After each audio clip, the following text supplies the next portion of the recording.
हर रोज एक नई कहानी देखने के लिए चैनल को सब्सक्राइब करें और बेल आइकन दबाना ना भूलें। मनोरमा मुंबई में अपनी 2 बहुओं के साथ रहती थी, जिनका नाम प्राची और कविता था। मनोरमा की दोनों बहू रसोई के काम में बड़ी ही होनहार थी।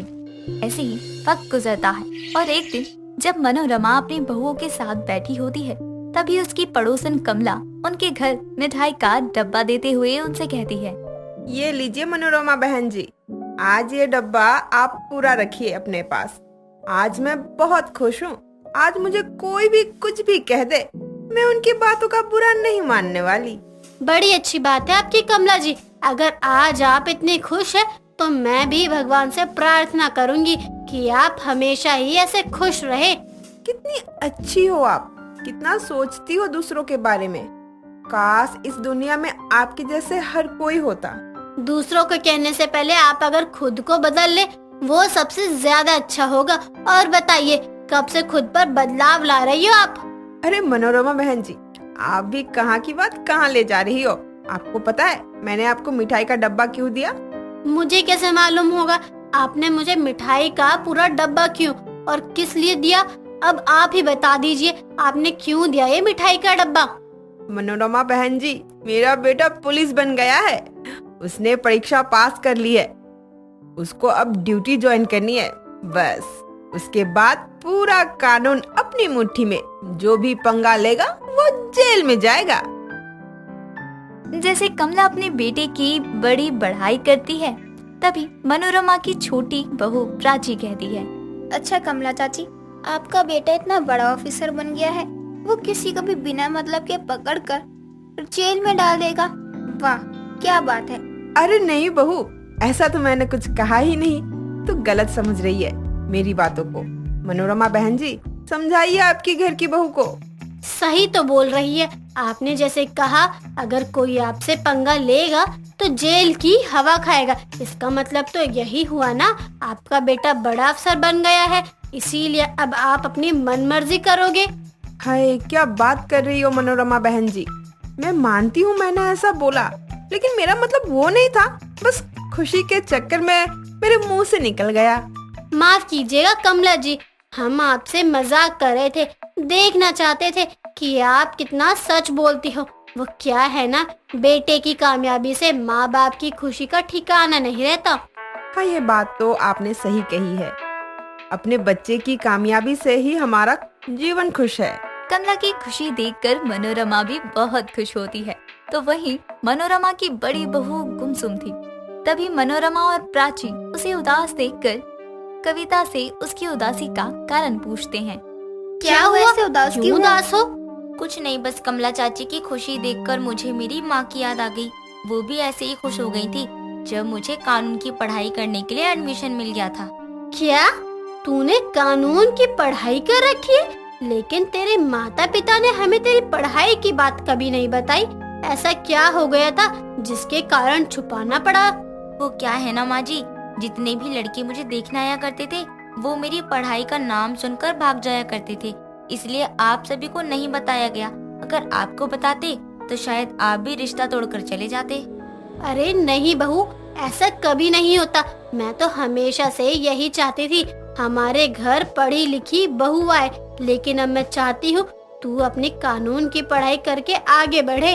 लेकिन माँ जी, कानून की पढ़ाई करने में बहुत खर्चे होते हैं। इतने पैसे हम कहाँ से लेकर आएंगे? और अगर ससुर जी ने पूछा तो हम क्या कहेंगे पैसों के बारे में?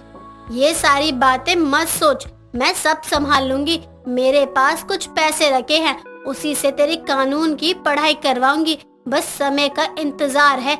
जा खाना बना ले, वरना तेरा भूखा थका हुआ पति आएगा और खाना नहीं मिला तो गुस्सा करेगा। कविता खाना बनाते हुए मनोरमा की बातें सोचती है और मन ही मन मुस्कुराती है। अब उसे आगे की पढ़ाई करने से उसकी सास को कोई प्रॉब्लम नहीं थी।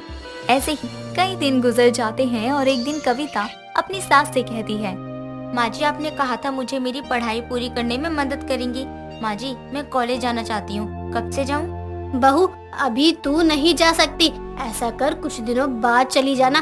वो क्या है ना, घर पर कुछ मेहमान आने वाले हैं। तू घर की बड़ी बहू है, अगर तू ही घर पर नहीं रहेगी तो कैसे चलेगा? लेकिन माँ जी, मैंने पूरे घर का काम कर दिया है। और खाने की पूरी तैयारी भी कर दी है। छोटी खुद बना लेगी। बहू, जब मैंने कह दिया है कि बाद में चली जाना अपने कानून की पढ़ाई करने, तो बस मान ले मेरी बात और जाकर रसोई संभाल। लेकिन माँ जी, आपने तो मेरा साथ देने की बात की थी, तो अब क्या हुआ? हाँ बहू, मैंने कहा था, लेकिन अभी मैंने मना भी तो नहीं किया है तुझे पढ़ने से। जब खाना बना ले सभी मेहमानों के लिए, वो लोग कभी भी आ सकते हैं। जा छोटी को भी बुलवा ले। कविता मनोरमा का ऐसा बर्ताव देखकर हैरान थी। जो सास कुछ दिन पहले साथ देने की बात कर रही थी, आज वो उसकी कोई बात नहीं सुन रही। कविता भी अब रसोई में अपनी वकालत की किताब लेकर जाती है और खाना बनाते हुए पढ़ाई भी करती। तभी वहाँ प्राची आकर उससे कहती है, क्या हुआ कविता दीदी, आप कॉलेज नहीं गई? आपको माँ जी ने कहा था कॉलेज जाने के लिए, फिर क्या हुआ? क्या कहूँ प्राची, मुझे तो कुछ भी समझ नहीं आ रहा है। माँ जी का बर्ताव अचानक से ऐसे कैसे बदल गया।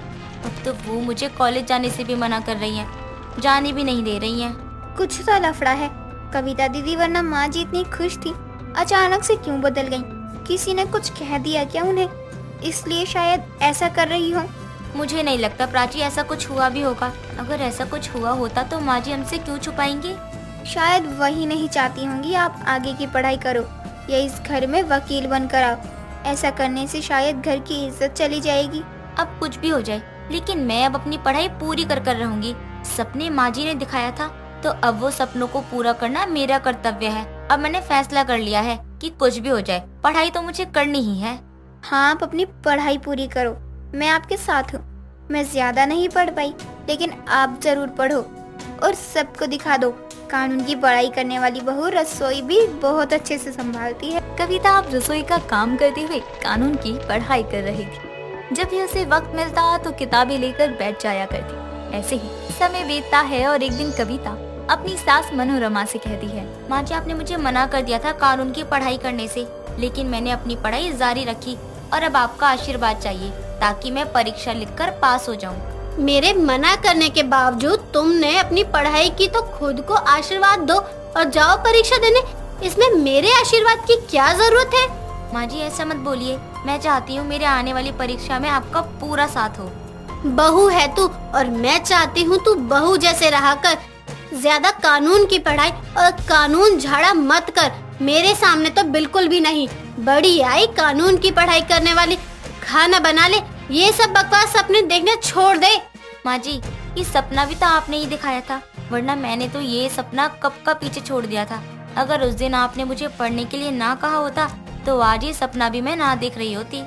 कविता की बात सुनकर मनोरमा वहाँ से गुस्से में चली जाती है। ऐसे ही कुछ दिन और बीतते हैं जब कविता अपनी कानून की पढ़ाई पूरी कर वकील बन चुकी थी। कविता को कामयाब होता देखकर मनोरमा, प्राची और उसकी पड़ोसन सभी खुश थे। तभी कमला मनोरमा से कहती है, वाह, मान गए मनोरमा जी, आपकी बहू तो मेरे बेटे से भी ज्यादा कामयाब हो गई। आज आप कितनी खुश हो। खुशी बयां नहीं कर सकती, लेकिन हाँ, मेरी कानून की पढ़ाई करने वाली बहू ने आज तक रसोई के कामों में कोई कमी नहीं रखी, इसलिए मुझे आज अपनी बहू पर खुशी से ज्यादा गर्व हो रहा है। इतनी परेशानियां होने के बावजूद आज मेरी बहू कामयाब ही हो गई। आखिरकार मनोरमा की कानून की पढ़ाई करने वाली बहू रसोई में पढ़ाई करके कामयाब हो ही गई। अब मनोरमा अपनी बहू की वजह से अपना सर गर्व से उठाकर चला करती थी। दोस्तों, अगर आपको ये कहानी पसंद आई तो इसे लाइक करें, शेयर करें और कमेंट करके बताएं कि कहानी में आपको सबसे अच्छा क्या लगा।